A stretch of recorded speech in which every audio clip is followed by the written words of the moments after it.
బాబాయ్ నమస్తేనే. నమస్తే. ఏం పేరు? నా పేరు యాదగిరి గౌడ్. ఆటోనేనా? ఆటోనే సార్. ఓ 25 ఏళ్ళు అవుతుంది. ఎట్లుంది మరి కారోబార్ అంతా ఎట్లుంది? ఇప్పుడు ముందు పోయిన సంవత్సరాలు బాగుండేరు 10 ఏళ్ళు. ఈ 10 నెలల నుంచి అయితే మరి ఘోరంగా తయారైంది. ఎందుకంటే దీన్ని ఫ్రీ బస్సులు పెట్టారు కదా. లేడీస్ అయితే ఒక్కరు కూడా 10 రూపాయల సవారి కూడా ఎక్కలేరు. ఏమంటే ఆటో కావాలమ్మంటే నవ్వుకుంటూ పోతున్నారు, ఎగతాళి చేసుకుంటా. ఫ్రీ బస్సులు పెట్టారు కానీ ఎవరికి ఉపయోగం లేదు అది. మరి ఇక అంటే ఫ్రీ బస్సు కూడా మహిళలు అంటే ఇంట్లో ఎవరో ఒకరు అయితే ఎక్కుతున్నారు అని చెప్పేసి అంటా ఉన్నారు. ఏంటంటారు? ఏం సార్ ఎక్కుతున్నారు, ఒక్కరు ఉంటే 10 మంది నేతలు ఇవాళ 60, 30, 40 రూపాయల కిలో బియ్యం ఇవాళ 70 రూపాయలు అయినాయి సార్. 70 రేట్లు చాలా పెరిగినాయి. 85 రూపాయలు ఉన్న మంచి నూనె ప్యాకెట్ 120, 45 రూపాయలు అయింది. ఇక్కడ ఫ్రీ పెట్టినట్టు అయింది, అక్కడ పెంచినట్టు అయింది. ఏం లాభం, ఎవరికి లాభం అవుతుంది? అది ఆడికాడికి అవుతుంది. మేము చేసినాము ఈ ఫ్రీ బస్సు వల్ల. మేము అప్పుడు ఫ్రీ బస్సు లేకముందు 800, 600, 700 తీసుకుపోతాము. ఇప్పుడు 400-500 కూడా తీసుకుపోతలేము ఇంటికి. పొదుముకి పోతే ఇంట్లో కిరికిరు, బయటకు వస్తే ఈ బాధలు. ఈ బాధలతో ఏం చేయాలి, ఎక్కడ చేయాలి ఏం అర్థమవుతలేదు. పెట్రోలు డీజిల్ నెలకోసారి పెరుగుతుంటుంది, గ్యాస్ కూడా డీజిల్ కూడా. ఏం లాభం లేదు. ఆటో డ్రైవర్ చాలా మంది కూడా చాలా ఇబ్బంది పడుతున్నారు.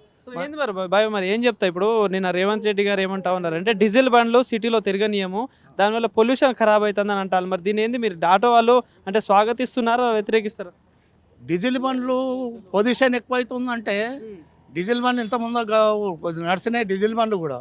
మరి ఇప్పుడు బంద్ చేస్తామంటే ఓలా ఉబర్ కూడా బంద్ చేయాలి. దాని పాపం ఓలా ఉబరు మా ఆఫ్లు వెళ్ళినాయి కదా, అవి కూడా బైకులు బంద్ చేయాలా. అప్పుడేమన్నా ఈ మిగతా ఆటోలో అయినా ఎవరైనా బతకగలుగుతారు. ఇవన్నీ ఇట్లనే పెడతా కానీ ఒక్క డ్రైవర్ కూడా మా స్వాగతించేది లేదు, ఒక్క డ్రైవర్ కూడా బతక ప్రయోజనం లేదు. దగ్గర 6 లక్షలు 7 లక్షల కుటుంబాలు ఉన్నాయి ఆటో డ్రైవర్లు స్టేట్ లోపల, తెలంగాణ స్టేట్ లోపల. అంతా రోడ్డు మీద వచ్చేసేది, ఎవరికి ఉపయోగం లేదు. బయట పనులు చేసుకుందామంటే వేరే పనులు లేవు. మరి మాకు ఉన్నది ఇదే డ్యూటీ, ఇదే ప్రకారం ఇదే నడవంది. మేము ఎక్కడ ఏం చేసుకొని బతకాలా? మరి ఇప్పుడు కాంగ్రెస్ వచ్చిన అధికారంలో 6 గ్యారెంటీలతో పాటు కూడా మీకు 12,000 ఇస్తా అని చెప్పడం చెప్పింది సంవత్సరానికి. మరి దాని గురించి ఏమైనా పడుతున్నాయా మీకు డబ్బులు? ఇప్పుడు చెప్పవరకే గవర్నమెంట్ ఉన్నది సార్. ఇప్పటిదాకా ₹1 ఇవ్వలేదు. 12 సంవత్సరానికి 12,000 ఇస్తుంటే రోజుకు 30 రూపాయలు కూడా పడదు. ఓ ఛాయ్ కూడా రాదు. ఛాయ్ తాగుదామంటే 12 రూపాయలు 15 రూపాయలు కావాలా. మాకేం ఉపయోగం ఉంది? అది నెలకు 1000 అంటే రోజుకు 30 రూపాయలే కదా సార్. మరి ఎక్కడ ఒక ఛాయ్ కూడా రాదు. మరి దానికి మాకు ఏం ఉపయోగం ఉంది దానివల్ల? మా 12,000 ఇవ్వకున్నా కానీ ఓలా ఊబర్ బంద్ చేసి డీజిల్ బండ్లు బంద్ చేస్తే మేము మా కష్టం చేసుకొని మేము బతకగలుగుతాం. ఓలా ఊబర్ లో కూడా ఆటోలు కూడా దోలుతున్నారు కదా. మరి ఆటోలు ఉన్నా పర్వాలేదు, ఈ బైకులు చాలా ఘోరం అయిపోయింది సార్.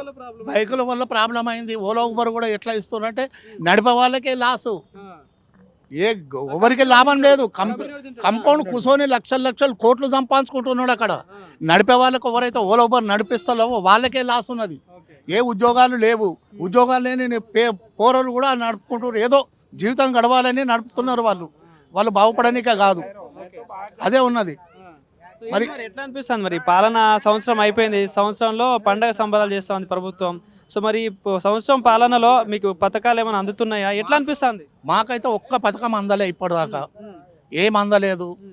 ఇస్తున్న వరకే ఉన్నది కానీ ఇప్పటిదాకానైతే ఏమీ ఇచ్చింది లేదు. గ్యాస్ 500 లేదు. ఎవరికో పడుతుండొచ్చు, 105 మంది 10 మందికి పడుతున్నది. వేరే వాళ్ళకైతే ఎక్కడ పడతలేదు. ఫ్రీ కరెంట్లు లేదు, గ్యాస్ పడతలేదు. అన్నీ చెప్తారు గ్యాస్ పడుతుంది, మేము ఫ్రీ ఇస్తున్నాము, అది ఇస్తున్నాము, ఏది లేదు. ఇప్పుడు నాసంటి ముసలోళ్ళు ఏం పని చేసుకొని బతకారా? పింఛన్ ఇస్తామన్నా 4,000 లేదు, రూపాయి కూడా పెంచలేదు. వస్తా సార్. నేను 67 ఏళ్ళు ఉన్నా. 2,000 వస్తుంది, 2 వస్తుంది. మరి ఇప్పుడు ఇది కూడా బంద్ చేస్తే నేను ఏం చేసుకొని బతకాలా? 20 సంవత్సరాల ముందు మీటర్ పెరిగింది, 23 సంవత్సరాల ముందు మీటర్. ఇవన్నీ బంద్ చేసి ఓలా ఊబరు బైకులు బంద్ చేసి మాకు మీటర్ పెట్టండి. మీటర్ మేము నడిపించగలుగుతాం. మీటర్ పెట్టండి మాకు. ఇప్పుడు 50 రూపాయలు 60 రూపాయలు మినిమం పెడితే 50 రూపాయలు మినిమం పెట్టండి. మేము మీటర్ వేసుకొని ఎక్కడంటే అక్కడ నడపగలుగుతాం. సో ఏం మరి ఇప్పుడు గత ప్రభుత్వం చూసిళ్ళు, ఈ ప్రభుత్వం చూసిళ్ళు, అంటే మీ ఆటో వాళ్ళ వరకు ఏ ప్రభుత్వంలో మంచిగా అనిపించింది మీకు? ఇక మంచిగా అంటే మా వరకు నేను చెప్పేది ఏంటంటే గత ప్రభుత్వంలో అయితే ఏ ఇబ్బంది లేకుండే. అది ఏం చేసిరో ఎక్కడ చేసిరో మాకు మా దగ్గర రాకపోతుండే లేదు. వీళ్ళు కూడా వస్తలేరు. కాకపోతే ఊబర్ ఓలా చాలా డిస్ట్రిక్ట్ బండ్లు టూ మచ్ అయిపోయినాయి. మాకు చాలా ఇబ్బంది అవుతుంది. ఈ ఫ్రీ బస్సుల వల్ల ఇంకా మరీ ఘోరం అయిపోయింది. ఫ్రీ బస్సులు లేకున్నా ఎంతో. ప్రభుత్వానికి చెప్పాలంటే, రేవంత్ రెడ్డి గారు కూడా చెప్పాలంటే ఏం చెప్తాం? మా ఛానల్ మీటర్ రేంజ్ పెంచండి దయచేసి. ఫ్రీ బస్ అనేది మహిళలకు అనేది ఒక వృద్ధురాలకు పెట్టండి. 60 ఏళ్ళు 50 ఏళ్ళు ఉన్న వాళ్ళకి పెట్టండి. ఈ స్కూల్ కాలేజీలకు పెట్టు ఇంత మొదలు పాసులు తీసుకొని మంచిగా గవర్నమెంట్కి ఆదాయం వస్తుండే వాళ్ళు బాగుపడుతురు.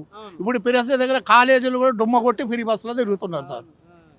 అది నేను గవర్నమెంట్గా ఆలోచన చేసి పనిచేయండి, గవర్నమెంట్కి వ్యతిరేకం కాదు, ఆలోచన చేసి గవర్నమెంట్ నిర్ణయం తీసుకోవాలి, విధానం మార్చుకోవాలి అంతే.